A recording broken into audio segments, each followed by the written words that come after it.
Innal hamdalillah nahmaduhu wa nasta'inuhu wa nastaghfiruh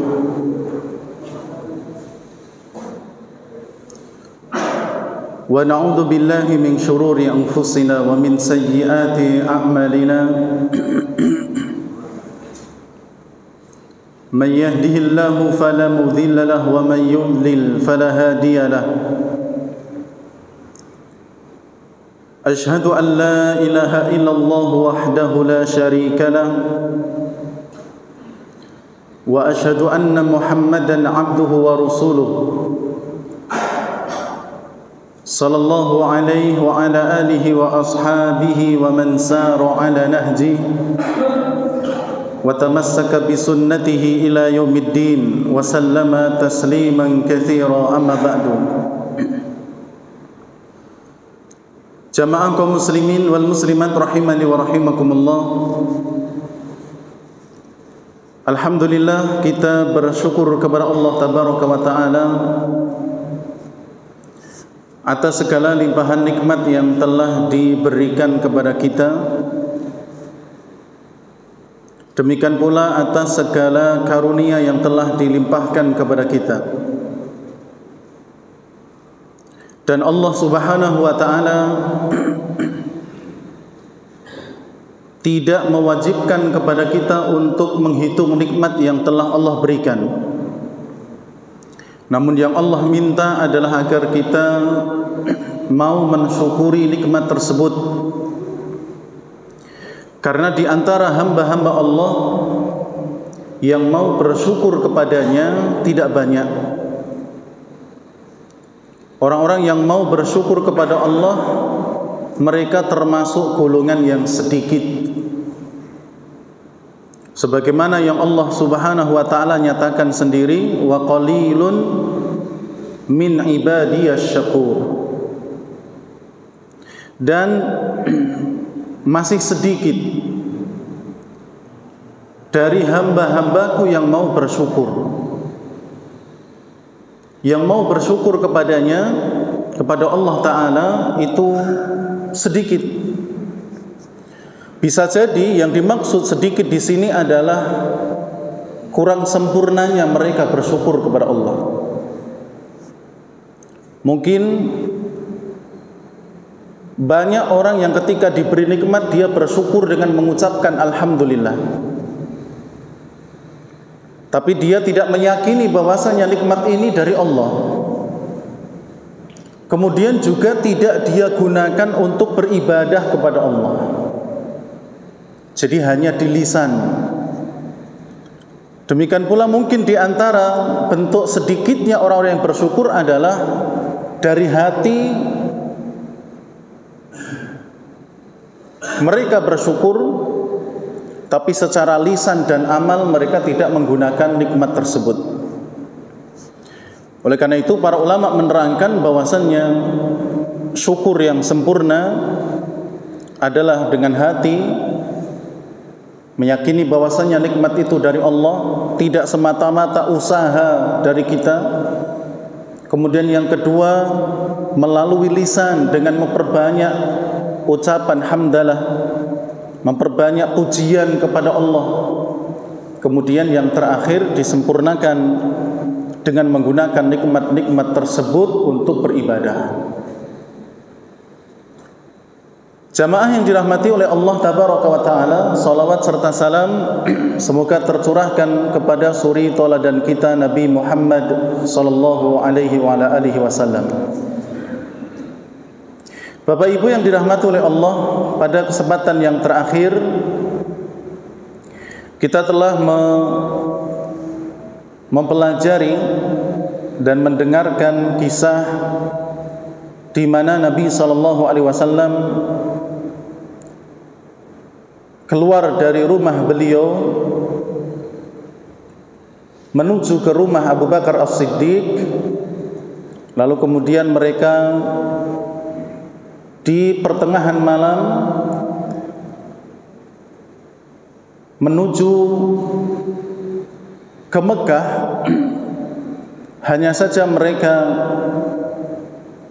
melakukan tipu daya untuk mengelabui orang-orang Quraisy yang pastinya akan mencari mereka.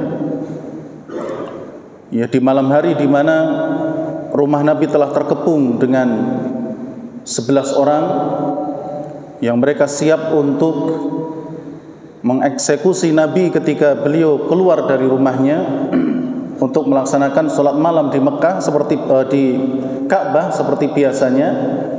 Tapi ternyata beliau keluar dari rumah beliau tanpa diketahui oleh orang-orang yang mengepungnya. Ya, mereka terjaga, mereka tidak tidur, akan tetapi Allah jadikan mereka tidak bisa melihat. Ya, Nabi keluar sambil menaburkan pasir di kepala-kepala mereka, kemudian beliau pergi ke rumahnya Abu Bakar As-Siddiq, kemudian melakukan hijrah dari sana. Ya, dan strategi yang beliau lakukan bersama Abu Bakar, langkah beliau adalah tidak langsung pergi ke utara untuk menuju Madinah, sebagaimana jalan terbaik, jalan yang paling enak dari Mekah ke Madinah adalah melalui jalur utara. Akan tetapi beliau ke selatan terlebih dahulu. Dan ini salah satu di antara langkah yang digunakan oleh Nabi bersama Abu Bakar dalam hijrah keduanya. Tidak langsung ke utara tapi ke selatan terlebih dahulu. Sampai kemudian keduanya berhenti dan beristirahat serta bersembunyi di sebuah gua yang dinamakan dengan Gua Thur. Di mana Gua Thur ini, jamaah yang dirahmati oleh Allah, gua yang menjulang tinggi di daerah Mekah sana, dan jalannya terjal, sangat sulit untuk didaki saat itu, untuk dilewati. Demikian pula memiliki batu-batu yang sangat banyak. Disebutkan jamaah yang dirahmati oleh Allah, Nabi SAW sampai harus jinjit, ya, untuk menaiki ataupun untuk berjalan dari rumahnya Abu Bakar menuju gua tersebut, karena khawatir bekas langkah Nabi itu akan terdeteksi oleh orang-orang yang mencarinya. Sampai akhirnya keduanya sampai di gua yang disebut dengan Gua Thur. Kisah selanjutnya, jamaah yang dirahmati oleh Allah, walamma intahaya ilal ghari qala Abu Bakrin. Sesampainya mereka di atas, yakni di atas Gua Thur, Abu Bakar As-Siddiq berkata kepada Nabi SAW, wallahi la tadkhulu hatta adkhula qablak. Demi Allah wahai Rasulullah, janganlah engkau masuk terlebih dahulu sebelum aku yang masuk. Ya, jangan engkau masuk sebelum aku masuk. Ya, biarkan aku masuk duluan ke Gua Thur, ya, gunung atau Gua Thur. Di sana ada guanya yang bisa masuk ke dalamnya, dan Abu Bakar meminta agar supaya Nabi tidak masuk duluan. Ya, biarkan beliau, yakni Abu Bakar, yang masuk duluan. Fa in kana fihi syai'un asabani dunak. Karena Rasulullah, seandainya di dalam ada sesuatu, misalnya ada hewan yang bisa menyengat, entah itu ular, kalajengking, atau yang lainnya, sesuatu yang jelek, biarkan aku terkena terlebih dahulu sebelum engkau. Biarkan aku yang kena daripada engkau yang kena duluan. Jadi biarkan saya masuk dulu, ya, engkau tinggal dulu di luar. Fadakhala fakasahahu. Maka kemudian jamaah yang dirahmati oleh Allah, Abu Bakar masuk ke dalam gua tersebut. Lalu kemudian beliau langsung membersihkan dan menyingkirkan kotoran-kotoran yang ada di dalamnya. Ya, karena bisa jadi di situ ada kotoran kelelawar atau mungkin ada kotoran yang lain, ya, debu dan seterusnya. Dibersihkan dulu sama Abu Bakar. Ya, masuk kemudian dibersihkan. Fawajada fi janibihi saqaban. Kemudian ketika beliau Abu Bakar masuk dan membersihkan ruangan gua tersebut, beliau dapati di sampingnya itu ada beberapa lubang. Ya, ada beberapa lubang di bebatuan tersebut. Dan Abu Bakar khawatir kalau dalam lubang ini ada binatang yang mungkin bisa membahayakan mereka, terlebih membahayakan Nabi Muhammad sallallahu alaihi wasallam. Fa syaqqa izarah. Maka kemudian Abu Bakar As-Siddiq menyobek sarungnya, ya, menyobek kainnya, wasaddaha bih. Kemudian sobekan tersebut dia jadikan untuk menyumpal, untuk menutup, ya, lubang dari beberapa lubang tersebut. Wa baqiya minha isnani. Kemudian sobekan sarung tersebut hanya cukup untuk menutup satu lubang, ya, untuk menutup satu lubang. Sedangkan lubang tersebut masih tersisa dua lagi. Ya, jadi beberapa sumbatan tadi mungkin sudah ditutup dengan sarung-sarungnya, ya, atau sobekan sarung dari Abu Bakar, ternyata tinggal dua, sedangkan sobekannya sudah habis. Fa'alqahuma rijlaihi. Lalu kemudian kedua, ya, lubang tersebut ditutup oleh Abu Bakar dengan kedua kakinya. Ya, jadi sisanya ditutup dengan sobekan-sobekan kain atau sarung. Sisa dua lubang karena sobekan sarung sudah habis, ditutup dengan kedua kaki Abu Bakar. Summa qala li Rasulillah sallallahu alaihi wasallam. Kemudian Abu Bakar berkata kepada Nabi sallallahu alaihi wasallam, "Udkhul." Silahkan masuk wahai Rasulullah. Fadakhala Rasulullah sallallahu alaihi wasallam. Lalu kemudian Nabi sallallahu alaihi wasallam masuk ke dalam gua tersebut. Ya, dan inilah yang menjadi alasan salah satunya kenapa Nabi memilih Abu Bakar untuk menemani beliau hijrah. Ya, padahal sebelumnya di sana masih ada Umar bin Khattab. Ya, Nabi bisa saja memilih Umar untuk mengawal beliau. Yang mana kita tahu bahwasanya orang-orang Quraisy kalau ketemu Umar itu gentar, takut. Ya, berbeda dengan ketika bertemu dengan Abu Bakar. Tapi kepada Umar mereka takut. Tapi kenapa Nabi tidak memilih Umar? Di sana juga ada Utsman. Ya, di sana juga ada beberapa sahabat yang lain. Tapi beliau memilih Abu Bakar untuk menjadi teman hijrah beliau. Ya, salah satunya adalah ini, bahwa Abu Bakar adalah orang yang sangat perhatian. Ya, Abu Bakar adalah orang yang sangat perhatian. Oleh karenanya dipilihlah beliau untuk menemani Nabi SAW berhijrah. Setelah keduanya masuk ke dalam gua, dan guanya, ya, tidak terlalu besar, cukup untuk mereka saja untuk berada di dalamnya, atau tambah satu orang lagi karena nanti ada Abdullah, ya, putra dari Abu Bakar As-Siddiq yang juga ikut tidur malam di sana. Setelah keduanya di dalam dan mendapatkan tempatnya masing-masing, wa wadha'a ra'sahu fi hijrihi wa nama. Maka kemudian Nabi SAW meletakkan kepala beliau di pangkuan Abu Bakar As-Siddiq. Kemudian Rasulullah tidur. Ya. Dan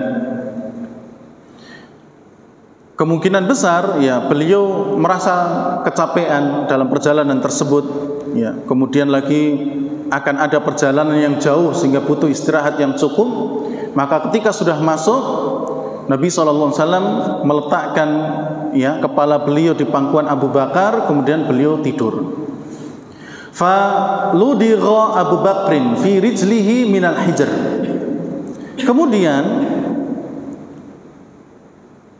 Abu Bakar As-Siddiq, ya, ketika kedua kakinya digunakan untuk menutup lubang yang ada di gua tersebut, beliau tersengat binatang. Ya, nggak tahu binatangnya apa, tidak disebutkan apakah itu kalajengking, apa itu ular, atau mungkin binatang yang menyengat yang lainnya. Ya, tapi yang dirasakan Abu Bakar, sengatan itu menyakitkan. Ya, bisa juga sebenarnya semut. Ya, semut juga terkadang ada yang sangat sakit ketika dia menggigit. Ya, tapi mungkin bisa jadi bukan semut. Ya. Jadi kakinya Abu Bakar yang tadi digunakan untuk menutup lubang, ternyata memang di dalamnya ada sesuatu, ada binatang, dan itu menggigit Abu Bakar As-Siddiq. Walam yataharrak, sekalipun gigitannya itu sakit, ya, bisa jadi membuat Abu Bakar bisa teriak, tapi jangankan teriak, gerak pun sama sekali tidak dilakukan oleh Abu Bakar. Ya, namanya juga kegigit, ya, kakinya, dan itu sakit, kan bisa saja dia teriak, bisa saja kemudian minimal kakinya bergerak. Ya, tapi Abu Bakar memilih untuk tidak teriak, ya, demikian pula tidak menggerakkan tubuhnya, demikian pula kakinya. Kenapa? Makhafatan ayyantabiha Rasulullah sallallahu alaihi wasallam. Karena beliau khawatir kalau dia bergerak apalagi berteriak, Nabi akan terbangun, mengganggu istirahatnya Nabi, mengganggu tidurnya Nabi. Ya, bayangkan ini termasuk pengorbanan Abu Bakar As-Siddiq. Ya, maka tidak heran kalau kemudian Abu Bakar itu, ya, mendapatkan titel orang terbaik setelah Rasulullah SAW. Ya, di umat ini orang terbaik setelah Rasulullah Abu Bakar. Ya, karena memang pengorbanannya luar biasa. Dia bisa teriak, bisa bergerak kakinya gara-gara digigit oleh binatang, tapi dia tidak melakukannya. Khawatir Rasulullah terbangun dan terganggu tidurnya. Karena kita tahu tadi, ya, kepala Nabi SAW diletakkan di, ya, pangkuan Abu Bakar As-Siddiq. Fasaqatat dumu'uhu ala wajhi Rasulillah sallallahu alaihi wasallam. Lalu kemudian jamaah yang dirahmati oleh Allah, dan ini menunjukkan bahwa gigitan itu, sengatan itu benar-benar menyakitkan. Karena saking menyakitkannya, Abu Bakar menahan sengatan tersebut, tidak bergerak dan tidak berteriak sampai kemudian menetes air matanya. Ya, ini menunjukkan bahwa gigitan dan sengatan itu menyakitkan. Meneteslah air mata Abu Bakar, kemudian mengenai wajahnya Nabi SAW. Kan Nabi ada di pangkuan Abu Bakar, kemudian ketika Abu Bakar menangis dan menetes air matanya turun ke bawah, ya, dan itu mengenai pipi Nabi SAW. Lalu kemudian jamaah yang dirahmati oleh Allah Tabaraka wa Ta'ala, ketika Nabi terkena tetesan air mata Abu Bakar, bangunlah beliau. Ya, bangun. Lalu kemudian bertanya, "Malaka ya Abu Bakrin?" Kamu kenapa wahai Abu Bakar? Ya, kamu kenapa wahai Abu Bakar? Ya, di sini pun sebenarnya kalau kita mau ambil faedahnya, sekelas Nabi pun tidak tahu perkara gaib. Ya, sekelas Nabi, kecuali apa yang telah Allah beritahukan kepada beliau. Jadi pertanyaan malaka ya Abu Bakrin, kamu kenapa wahai Abu Bakar, itu menunjukkan bahwa Nabi tidak tahu perkara gaib. Tidak tahu kalau Abu Bakar itu tersengat binatang. Ya, menunjukkan bahwasanya beliau tidak mengetahui perkara gaib. Makanya ketika Abu Bakar menangis, ditanya sama Nabi, kamu kenapa? Kamu menangis ini karena sedih, menangis karena senang lolos dari kejaran orang-orang Quraisy, atau menangis karena sesuatu? Ya, jadi Nabi pun tidak bisa mengetahui sebab Abu Bakar itu menangis. Lalu kemudian Abu Bakar berbicara jujur kepada Nabi saat itu dengan mengatakan, "Ludiktu ya Rasulullah." Aku tersengat binatang wahai Rasulullah. Ya, maka Nabi pun tahu kalau, ya, nangisnya Abu Bakar bukan karena sedih. Nangisnya Abu Bakar bukan karena senang karena lolos dari kejaran orang Quraisy. Ternyata Abu Bakar menangis karena disengat binatang. Maka kemudian jamaah yang dirahmati oleh Allah, fatafala Rasulullah sallallahu alaihi wasallam. Setelah Rasulullah tahu bagian mana yang terkena sengatan binatang, Nabi pun meludahi ya bekas sengatan binatang tersebut di kaki Nabi sallallahu alaihi wasallam. Ya, dan ini juga termasuk mukjizat ya yang dimiliki oleh Nabi sallallahu alaihi wasallam dan tidak dimiliki oleh orang-orang yang lain. Jadi beberapa kali Nabi itu meludah dan dengan ludah tersebut sembuh ya suatu penyakit atau luka.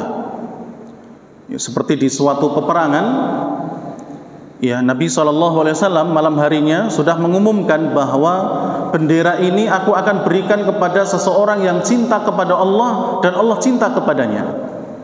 Sehingga dengan pernyataan itu semua orang sahabat pengen tahu orang ini siapa, kok dia itu cinta sama Allah, Allah pun cinta kepadanya. Itu keutamaan. Maka kemudian di pagi harinya Nabi enggak segera memberikan bendera perang tersebut. Dan semua sahabat sudah ya ingin kalau bendera itu diberikan kepadanya. Ternyata beliau mencari Ali bin Abi Thalib. Ya, mencari Ali bin Abi Thalib. Lalu kemudian ketika diberitahukan bahwa Ali sedang sakit mata, maka Nabi mengatakan bawa Ali ke sini. Ya, dipanggillah Ali, datang menghadap Nabi, kemudian diludahi kedua mata Ali bin Abi Thalib. Ya, mungkin sakit di sini bisa belen kayak orang kita sekarang itu punya belen dan seterusnya. Didoni Nabi mari sembuh. Ya. Bahkan Ali mengatakan, aku memiliki pandangan yang lebih tajam setelah itu. Dan seakan-akan aku tidak mengalami sakit mata sebelumnya. Padahal tadinya Ali tidak bisa melihat. Ya, sakit matanya diludahi oleh Nabi. Demikian pula dalam peristiwa ini, ya. Sengatan binatang yang mengenai Abu Bakar As-Siddiq diludahi oleh Nabi, kemudian sembuh. Fadhahaba ma yajiduhu, kemudian hilanglah apa yang tadi didapatkan oleh Abu Bakar berupa sakitnya gigitan atau sengatan binatang. Ya, sekali lagi ini adalah mukjizat dari Nabi SAW atau yang beliau miliki, yang Allah berikan kepada beliau. Tidak semua orang iso ngidoni terus mari. Ya. Jangan anggota keluarganya ya belen didoni ben mari, enggak. Ya, bahkan ada yang ya menganggap kalau raup ya cuci muka dengan air kencing ibunya mari, lah ini tambah parah lagi. Ya, itu tidak benar. Ya. Kalau diidoni itu kalau mari ya itu ini keistimewaan dan mukjizat yang Nabi SAW miliki. Jadi saat itu sembuh. Ya, luka yang diderita oleh Abu Bakar berupa sengatan binatang itu sembuh. Wa kamuna fil ghari salasa layalin. Saat itu jamaah yang dirahmati oleh Allah, Nabi Muhammad SAW, demikian pula Abu Bakar As-Siddiq, beliau keduanya tinggal di gua tersebut selama 3 malam. Ya, tiga malam, yaitu Lailatul Jumu'ah, malam Jumat, Wailatul Sabti dan malam Sabtu, wa Lailatul Ahadi dan malam Ahad. Ya, berarti Kemis dini hari itulah Nabi SAW pergi dari rumah menuju rumahnya Abu Bakar, kemudian pergi hijrah. Walaupun harus ke selatan dulu, itu berarti di Kemis dini hari. Ya, Kemis dini hari, kemudian mereka sampai ke gua, malam harinya itulah pertama kali mereka mengingat di situ, yaitu malam Jumat. Ya, malam Jumat, malam Sabtu, malam Ahad, mereka berdiam diri dan sembunyi di gua Sur. Wa kana Abdullah bin Abi Bakrin yabitu indahuma. Dan saat itu ketika keduanya tinggal di gua Sur, ya, bersembunyi di sana, bersama mereka juga Abdullah bin Abi Bakar. Anaknya Abu Bakar bernama Abdullah, ini juga sering tinggal dan bermalam bersama Nabi dan bapaknya yaitu Abu Bakar di gua Sur. Sehingga di gua Sur itu ada 3 orang. Ya, Nabi, kemudian Abu Bakar, kemudian Abdullah putra Abu Bakar As-Siddiq. Kata Aisyah radhiyallahu taala anha, huwa ghulamun syabun saqifun lakinun. Ya, kata Aisyah, ini berarti Mbak E, ya, bahwa Abdullah itu adalah seorang pemuda yang sangat cerdas dan pandai. Ya, anaknya Abu Bakar As-Siddiq. Abdullah bin Abi Bakar, jamaah yang dirahmati oleh Allah, kalau sore dia datang ke Gua Thur. Ya, kalau sore hari datang ke Gua Thur, menginap di sana sampai kemudian datang waktu sahur. Ketika datang waktu sahur, maka turunlah Abdullah bin Abi Bakar kembali ke Mekah. Dan itu dilakukan selama 3 hari itu berturut-turut. Sore hari, ya, tidur sampai malam hari di Gua Thur, kemudian sampai waktu sahur beliau kembali ke Mekah. Apa tugas Abdullah bin Bakar, jamaah yang dirahmati oleh Allah tabaraka wa taala? Tugasnya Abdullah bin Abi Bakar adalah sebagai informan, orang yang memberitahukan apa yang terjadi di Mekah kepada Nabi dan Abu Bakar. Ya, jadi setelah waktu sahur datang, dia kembali ke Mekah, sampai sore hari dia berada di kerumunan orang-orang Quraisy. Ya, kira-kira apa yang dibicarakan oleh mereka, mungkin rencana yang akan mereka lakukan, itu bisa didengar oleh Abdullah. Kemudian ketika sore hari dia ke Gua Thur, disampaikanlah kepada Nabi. Mereka melakukan persiapan ini, mereka mengatakan ini dan itu, mereka mengadakan ini dan itu, terus selama 3 hari. Ya, selama 3 hari. Jadi tidak ada satupun peristiwa yang terjadi di Mekah selama 3 hari itu kecuali dihafal oleh Abdullah bin Abi Bakar, kemudian nanti disampaikan kepada Nabi SAW yang sembunyi di Gua Thur. Selain itu, jamaah yang dirahmati oleh Allah tabaraka wa taala, ada satu budak yang dimiliki oleh Abu Bakar bernama Amir bin Fuhairah untuk mengembala kambing di sekitar Gunung Thur atau di sekitar Gua Thur. Dan datangnya Amir bin Fuhairah bersama kambing-kambing itu sore hari, berbarengan dengan atau minimal di waktu setelah Abdullah bin Abu Bakar sudah naik ke atas. Kemudian pulangnya, ya, Amir bin Fuhairah dengan kambing-kambing itu juga setelah Abdullah bin Abi Bakar turun dari Gua Thur. Ya, jadi kalau sore hari Abdullah bin Abu Bakar naik ke atas Gua Thur, maka saat itu datanglah Amir bin Fuhairah dengan kambing-kambingnya, ya, mengembala di situ. Kemudian ketika Abdullah bin Abu Bakar turun dari Gua Thur, maka Amir bin Fuhairah dan juga kambing-kambingnya juga ikut pulang ke Mekah. Ya. Apa fungsi Amir bin Fuhairah? Yang pertama, jamaah yang dirahmati oleh Allah, menyuplai minuman untuk Nabi dan Abu Bakar, demikian pula Abdullah bin Abu Bakar selama di gua.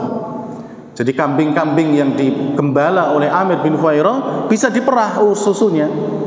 Kemudian nanti ketika sore hari itu bisa diberikan, ya, kepada Nabi dan juga Abu Bakar, demikian pula Abdullah bin Abu Bakar, sehingga mereka bisa tersuplai minumannya dari, ya, kambing yang diperah oleh Amir bin Fuhairah.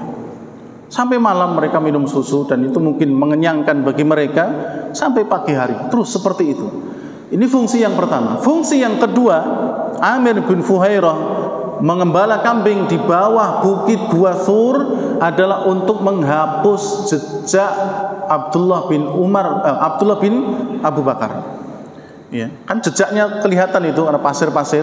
Ya, maka ketika Abdullah naik ke atas, jejaknya ada, disapu oleh jejak-jejak Amir bin Fuhairah dengan kambing-kambingnya, sehingga para pencari jejak di zaman itu akan mengira, oh ini bukan kakinya Abdullah, ini bukan kakinya seseorang yang datang atau naik ke atas, ini kakinya domba-domba, demikian pula pengembalanya, ya, akan dikira seperti itu. Demikian pula ketika Abdullah bin Abu Bakar turun dari gua untuk kembali ke Mekah, itu juga disapu dengan kambing-kambing yang digembala oleh Amir bin Fuhairah. Ya, dan itu apa? Itulah fungsi kenapa Amir bin Fuhairah diminta oleh Abu Bakar As-Siddiq untuk mengembala kambing di bawah Gua Thur.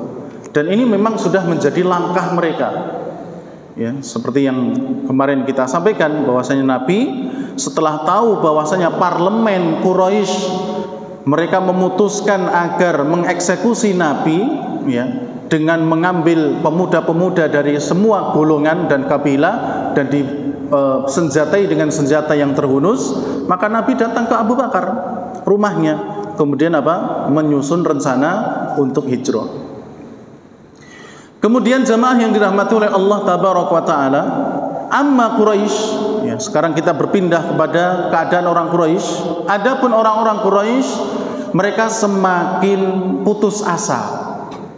Ya, setelah pagi itu mereka kehilangan Nabi Muhammad SAW.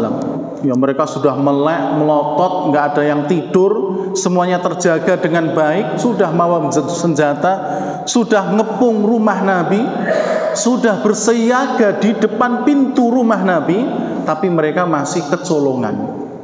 Ini membuat mereka semakin stres, bisa-bisanya.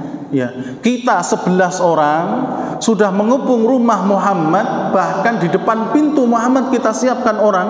Ketika dia keluar kita eksekusi, kok bisa-bisanya kecolongan. Satu pun di antara kita nggak ada yang tahu kalau Muhammad sudah keluar. Iya. Jadi mereka benar-benar putus asa. Ya, mereka benar-benar putus asa. Oleh karena itu, jamaah yang dirahmati oleh Allah, fa awwalu ma fa'alu bihadzas sadad annahum darabu aliyan. Pertama kali yang mereka lakukan setelah tujuan ini, ya, bisa dikatakan gagal ketika akan mengeksekusi Nabi, mereka melakukan pemukulan kepada Ali bin Abi Thalib. Jadi Ali bin Abi Thalib dipukul, ya, karena setelah subuh datang ternyata yang bangun dari tempat tidur Muhammad bukan Muhammad, ternyata Ali. Ya. Padahal ketika malam itu mereka diingatkan bahwa Muhammad itu sudah keluar. Kemudian mereka mengintip di balik pintu. Oh enggak, Muhammad masih ada di dalam, itu masih tidur. Ya. Sehingga mereka nunggu sampai subuh. Subuh datang ternyata yang bangun Ali bin Abi Thalib. Ya. Maka Ali bin Abi Thalib dipukul sama mereka. Ya, walaupun sebelumnya Nabi sudah mengatakan bahwa kamu tidak akan tertimpa sesuatu. Yang dimaksud adalah sesuatu yang jelek, dan yang paling jelek yaitu kematian. Tapi mungkin bisa jadi dipukul dan seterusnya. Ya, maka Ali pun dipukul. Wasahabuhu ilal Ka'bah. Kemudian mereka menggiring Ali bin Abi Thalib sampai ke Ka'bah. Ya. Wahabasuhu sa'atan, kemudian mereka mengikat Ali di Ka'bah, ya, sementara waktu. Allamahu allahum yadfaruna bi khabarihima. Mereka berharap dari Ali inilah mereka bisa mendapatkan kabar kemana Muhammad dan Abu Bakar. Abu Bakar As-Siddiq, demikian pula Nabi SAW tidak memberitahu Ali tentang langkah hijrah keduanya. Ya, tapi kalau Ali, ya, tahu Nabi dan Abu Bakar hijrah ke Madinah, itu tahu. Tapi langkah yang dirancang oleh Nabi dan Abu Bakar, Ali tidak tahu. Makanya pertanyaan orang-orang Quraisy kepada Ali, kemana atau di mana Muhammad dan Abu Bakar, itu bukan pertanyaan untuk dijawab Abu Bakar dan Muhammad atau Nabi Muhammad itu hijrah ke Madinah. Bukan itu jawaban yang mereka inginkan. Karena orang-orang Quraisy sudah tahu ini Nabi Muhammad atau Muhammad nggak ada, sama Abu Bakar nggak ada, pasti hijrah. Ya. Cuman kemana dulu mereka? Ini yang ditanya oleh orang-orang Quraisy. Nek Ali menjawab Nabi Muhammad dan Abu Bakar hijrah, orang-orang Quraisy sudah tahu. Makanya ketika Ali ditanya, demi Allah, aku tidak tahu kemana Nabi dan juga Abu Bakar. Maksudnya tidak tahu kemana langkahnya dulu, atau perginya kemana nggak tahu. Iya. Itu yang dimaksud. Maka ketika itu tidak didapatkan, jamaah yang dirahmati oleh Allah, Ali juga tidak tahu kemana Nabi Muhammad itu hijrah atau langkah hijrahnya kemana. Walamma lam yahsulu min aliyin ala jadwiyin, ya, ketika mereka orang-orang Quraisy tidak mendapatkan apa yang mereka harapkan tentang kemana Nabi dan juga Abu Bakar melangkah hijrah mereka dari Ali, mereka tidak dapatkan. Ja'u ila baiti Abi Bakrin. Maka langkah yang kedua mereka lakukan adalah mendatangi rumahnya Abu Bakar. Mendatangi rumahnya Abu Bakar. Wa qarra'u babah. Sesampainya mereka di depan rumahnya Abu Bakar, mereka mengetok pintu rumahnya. Fa kharajat ilaihim Asma bintu Abi Bakrin. Dan saat itu jamaah yang dirahmati oleh Allah tabaraka wa taala, keluarlah Asma putra Abu Bakar. Asma ini nanti yang suka mengirim makanan ke Gua Thur, setelah dia tahu bahwa ayahnya Abu Bakar dan Muhammad berada di sana. Ini belum tahu, ini kisahnya belum tahu Asma kemana Abu Bakar dan Nabi Muhammad SAW. Ketika Asma keluar, maka mereka bertanya, Aina abuk? Bapakmu di mana? Maksudnya adalah Abu Bakar. Qalat, maka Asma mengatakan, la adri wallahi aina abi. Demi Allah, aku tidak tahu di mana bapakku. Intinya di rumah tidak ada bapakku, dan sekarang bapakku ada di mana saya tidak tahu. Fa rafa'a Abu Jahlin yadah. Lalu kemudian Abu Jahal mengangkat tangannya. Wa kana fahishan khabisan, dan Abu Jahal adalah orang yang sangat keji dan buruk. Abu Jahal falatama khaddaha lutmatan taraha minha qartuha. Maka Abu Jahal mengangkat tangannya kemudian menempeleng wajahnya Asma putra Abu Bakar. Jadi Asma ditempeleng sama Abu Bakar dengan tempelengan yang sampai antingnya Asma itu copot, terlempar. Itu menunjukkan kerasnya tamparan tersebut. Bukan tamparan yang sekedar biasa, menunjukkan keras karena pipi yang ditampar, anting yang loncat. Itu menunjukkan apa? Kerasnya tamparan Abu Jahal kepada Asma bintu Abi Bakar. Maka jamaah yang dirahmati oleh Allah, setelah dari Ali tidak didapatkan kemana Nabi Muhammad dan juga Abu Bakar pergi, demikian pula dari rumahnya Abu Bakar juga tidak didapatkan informasi apapun. Wa qarrarat Quraisyun fi jalsatin tari'atin musta'jilatin. Maka orang-orang Quraisy melakukan diskusi cepat, kilat, singkat untuk menggunakan seluruh wasilah, seluruh cara untuk mendapatkan kedua orang ini. Jadi mereka melakukan satu diskusi dengan singkat dan cepat untuk menggunakan seluruh cara, berbagai cara apapun, yang penting kedua orang itu tertangkap. Oleh karena itu, di antara yang mereka lakukan adalah meletakkan penjaga di setiap jalur. Setiap jalur yang akan menuju Madinah ditempatkan orang, disertai bersama mereka senjata. Jalur ke utara menuju Madinah, jalur yang ke sana itu ditempatkan penjaga orang. Kemudian apa? Kemudian mereka dibekali dengan senjata. Dan itu sudah ditebak oleh Nabi SAW. Ketika Nabi nanti lolos dari mereka, pasti mereka akan mencegat di jalur utara tersebut. Makanya Nabi memilih untuk ke selatan terlebih dahulu.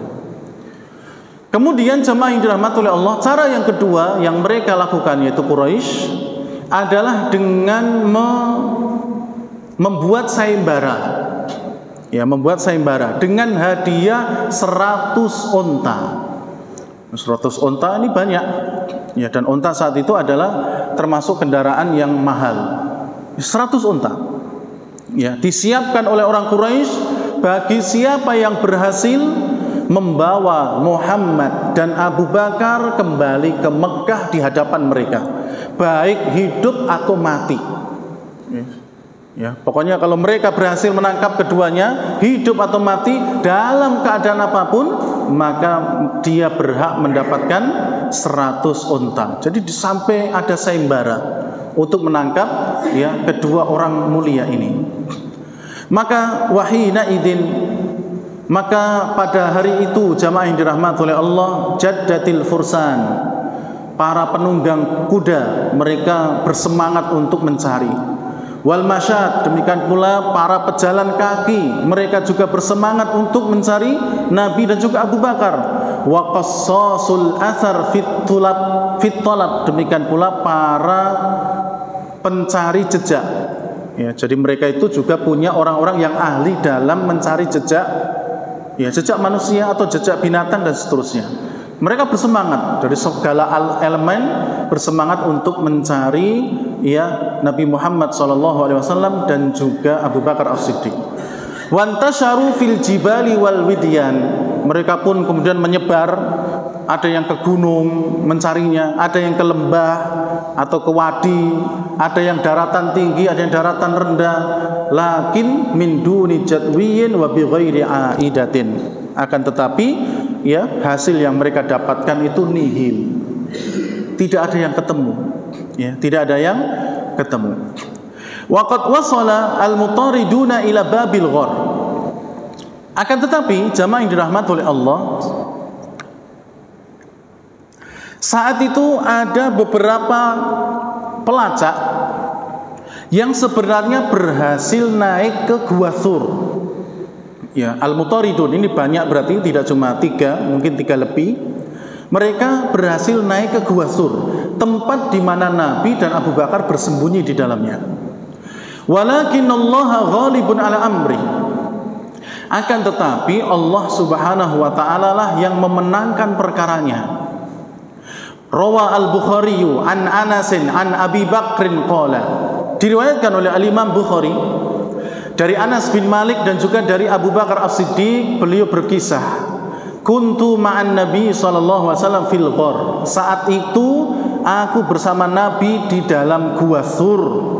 Farafa'tu ra'si fa idza ana bi aqdamil qaum, ketika aku mengangkat kepalaku, ya, jadi wallahu a'lam bishawab, karena saya juga belum pernah ke Gua Thur, ya. Jadi Gua Thur itu kalau dilihat dari riwayat ini, ya, ada pintu ke bawah masuk, ya, dan pintu sini itu kalau orang lewat itu bisa.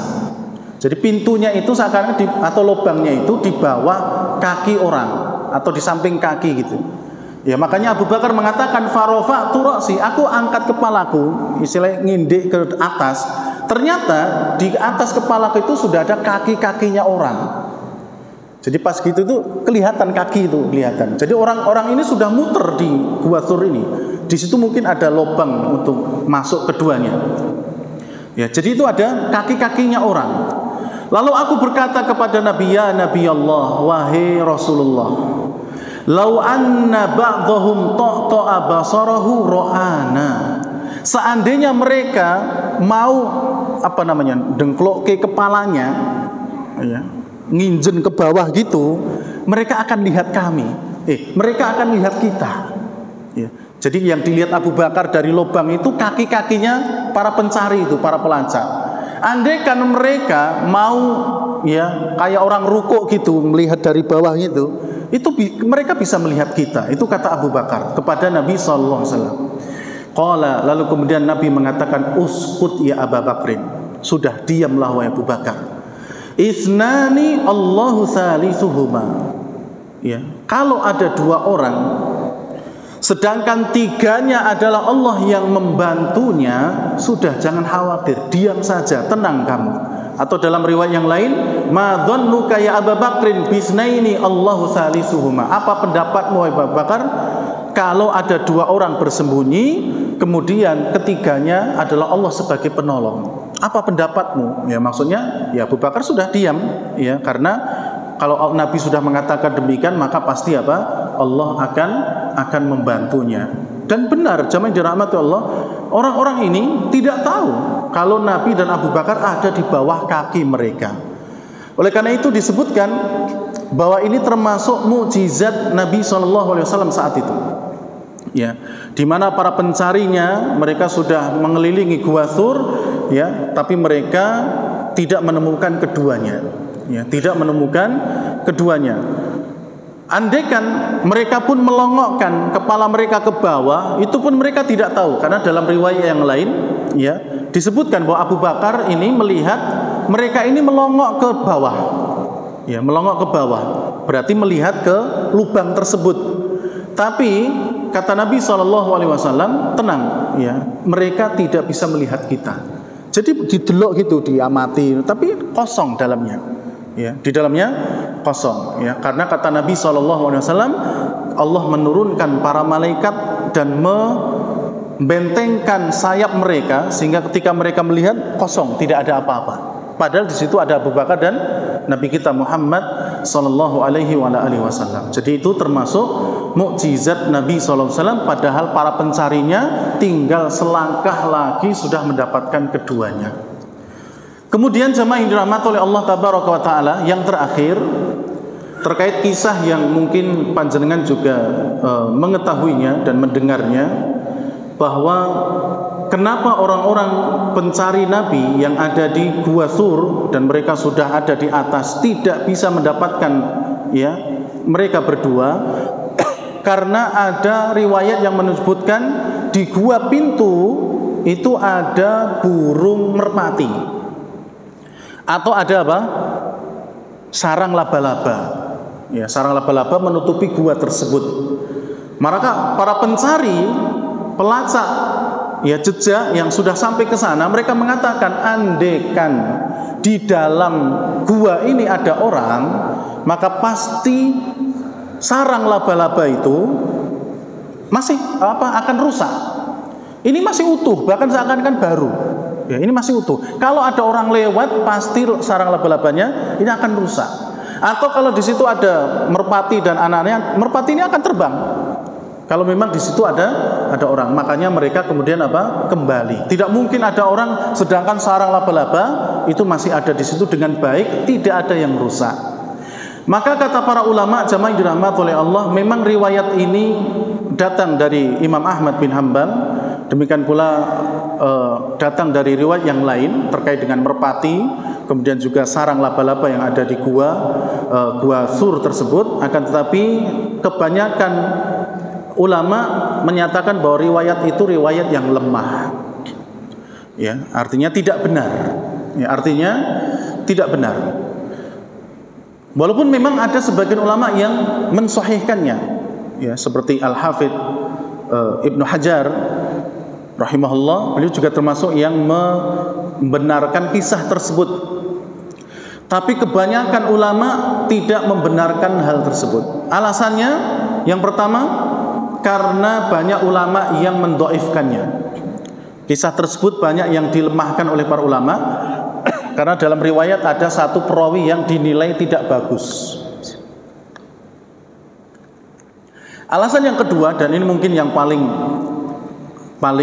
beralasan, karena bertentangan dengan zahir Al-Quran.